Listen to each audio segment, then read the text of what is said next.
ଭାରତର ପ୍ରାଚୀନ ସଂସ୍କୃତି ଓ ପରମ୍ପରାରେ ମାତା ପିତାଙ୍କ ସେବାକୁ ସର୍ବୋଚ୍ଚ ଧର୍ମ ବୋଲି ଗ୍ରହଣ କରାଯାଇଛି। ଏହି ମହାନ ଆଦର୍ଶ ନିଜ ଜୀବନରେ ପୂର୍ଣ୍ଣ ଭାବରେ ପ୍ରତିଷ୍ଠା କରିଥିବା ଏକ ଅମର ନାମ ହେଉଛି ଶ୍ରବଣ କୁମାର। ତାଙ୍କ କାହାଣୀ ଆଜି ମଧ୍ୟ ପୁଅ ଝିଅମାନଙ୍କୁ ତ୍ୟାଗ, ସେବା, ଆଜ୍ଞା ପାଳନ ଓ କରୁଣାର ପାଠ ପଢ଼ାଏ। ଶ୍ରବଣ କୁମାରଙ୍କ ଜନ୍ମ ଏକ ଘଞ୍ଚ ଜଙ୍ଗଲ ମଧ୍ୟରେ ଥିଲା ଏକ ସାଧାରଣ ଆଶ୍ରମ। ସେଠାରେ ବସବାସ କରୁଥିଲେ ଏକ ଗରିବ କିନ୍ତୁ ଧର୍ମନିଷ୍ଠ ବ୍ରାହ୍ମଣ ଦମ୍ପତି। ସେମାନେ ସାରା ଜୀବନ ଭଗବାନଙ୍କ ଭକ୍ତି ଓ ତପସ୍ୟାରେ କାଟୁଥିଲେ। ବହୁ ବର୍ଷ ପରେ ଭଗବାନଙ୍କ କୃପାରୁ ସେମାନଙ୍କ ଘରେ ଜନ୍ମ ନେଲା ଏକ ପୁତ୍ର। ସେ ପୁତ୍ରଙ୍କ ନାମ ରଖାଗଲା ଶ୍ରବଣ କୁମାର। ଶ୍ରବଣ ଛୋଟବେଳୁ ହିଁ ଶାନ୍ତ, ସଂଯମ ଓ ଆଜ୍ଞାକାରୀ ଥିଲା। ସେ ମାତା ପିତାଙ୍କ କଥାକୁ ଭଗବାନଙ୍କ ଆଜ୍ଞା ପରି ମାନୁଥିଲେ। ମାତା ପିତାଙ୍କ ଅନ୍ଧତ୍ୱ ସମୟ ବିତିବା ସହିତ ଶ୍ରବଣଙ୍କ ମାତା ପିତା ବୃଦ୍ଧ ହେଲେ। ଦୁଃଖର ବିଷୟ ହେଲା ଯେ ଦୁହେଁ ଧୀରେ ଧୀରେ ଦୃଷ୍ଟିହୀନ ହୋଇଗଲେ। ଆଶ୍ରମର ସମସ୍ତ ଦାୟିତ୍ୱ ଏବଂ ଶ୍ରବଣଙ୍କ ଉପରେ ଆସି ପଡ଼ିଲା। କିନ୍ତୁ ଶ୍ରବଣ କେବେ ବି ଦୁଃଖ କିମ୍ବା କ୍ଳାନ୍ତ ଅନୁଭବ କରିଲେ ନାହିଁ। ସେ ପ୍ରଭାତେ ଉଠି ଜଳ ଆଣୁଥିଲେ, ଜଙ୍ଗଲରୁ ଫଳମୂଳ ସଂଗ୍ରହ କରି ଆଣୁଥିଲେ, ମାତା ପିତାଙ୍କୁ ସ୍ନାନ କରାଉଥିଲେ ଓ ଖାଦ୍ୟ ଖୁଆଉଥିଲେ। ତାଙ୍କ ପାଇଁ ମାତା ପିତା ସେବା ହିଁ ସର୍ବୋଚ୍ଚ ଧର୍ମ ଥିଲା। ତୀର୍ଥଯାତ୍ରାର ଇଚ୍ଛା। ଏକ ଦିନ ଶ୍ରବଣ ମାତା ପିତାଙ୍କୁ କହିଲେ, ପୁତ୍ର, ଆମ ଜୀବନ ଏବେ ସନ୍ଧ୍ୟାକାଳରୁ ପହଞ୍ଚିଲାଣି। ମୃତ୍ୟୁ ପୂର୍ବରୁ ଆମେ ଗଙ୍ଗା ଯମୁନା ଭଳି ପବିତ୍ର ନଦୀରେ ସ୍ନାନ କରିବାକୁ ଚାହୁଁଛୁ। ଏହା ଶୁଣି ଶ୍ରବଣଙ୍କ ଆଖିରେ ଲୁହ ଆସିଗଲା।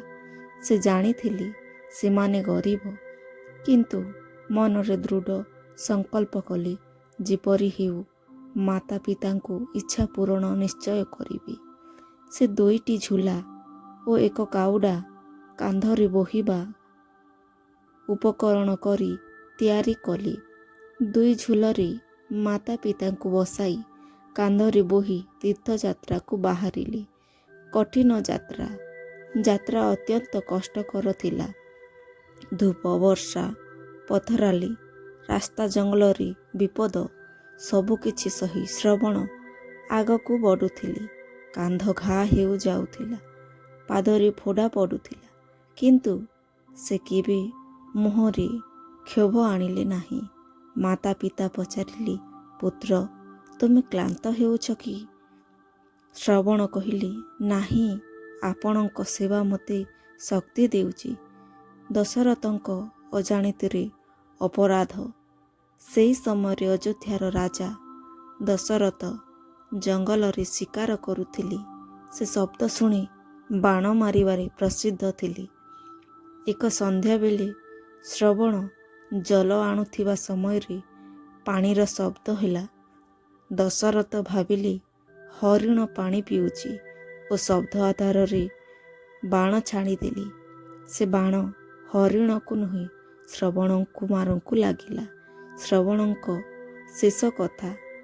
ଘାୟଲ ଅବସ୍ଥାରେ ଶ୍ରବଣ କହିଲେ, ହେ ରାଜନ, ମୋତେ ମରିବାକୁ ଦୁଃଖ ନାହିଁ, କିନ୍ତୁ ମୋର ଅନ୍ଧ ମାତା ପିତା କାନ୍ଧରେ ବସି ମୋ ପାଇଁ ପ୍ରତୀକ୍ଷା କରୁଛନ୍ତି। ଦୟାକରି ସେମାନଙ୍କୁ ଜଳ ଦେବେ। ଏହା କହି ଶ୍ରବଣ ପ୍ରାଣତ୍ୟାଗ କଲେ। ଶ୍ରାପ ଓ ଶିକ୍ଷା। ଦଶରଥ ଯେତେବେଳେ ସମସ୍ତ କଥା ମାତା ପିତାଙ୍କୁ କହିଲେ, ସେମାନେ ଶୋକରେ ଭାଙ୍ଗି ପଡ଼ିଲେ ଓ ଦଶରଥଙ୍କୁ ଶ୍ରାପ ଦେଲେ, ତୁମେ ମଧ୍ୟ ପୁତ୍ର ବିଯୋଗରେ ପ୍ରାଣ ତ୍ୟାଗ କରିବ। ପରେ ସେହି ଶ୍ରାପ ଦଶରଥଙ୍କ ଜୀବନରେ ସତ୍ୟ ହେଲା। ସେତେବେଳେ ରାମଚନ୍ଦ୍ରଙ୍କ ବନବାସ ସମୟରେ ସେ ପ୍ରାଣ ତ୍ୟାଗ କଲେ। କାହାଣୀ ତ ନୀତି। ଶ୍ରବଣ କୁମାରଙ୍କ କାହାଣୀ ଆମକୁ ଶିଖାଏ ମାତା ପିତାଙ୍କ ସେବା ସର୍ବଶ୍ରେଷ୍ଠ ଧର୍ମ। ତ୍ୟାଗ ଓ ଭକ୍ତି ଜୀବନକୁ ମହାନ କରି ଅହଙ୍କାର ଓ ଅସାବଧାନତା ବିନାଶ ଆଣେ। ଶ୍ରବଣ କୁମାର ସଦାକାଳ ପାଇଁ ପିତୃମାତୃ ଭକ୍ତିର ଅମର ପ୍ରତୀକ ହୋଇ ରହିଗଲେ।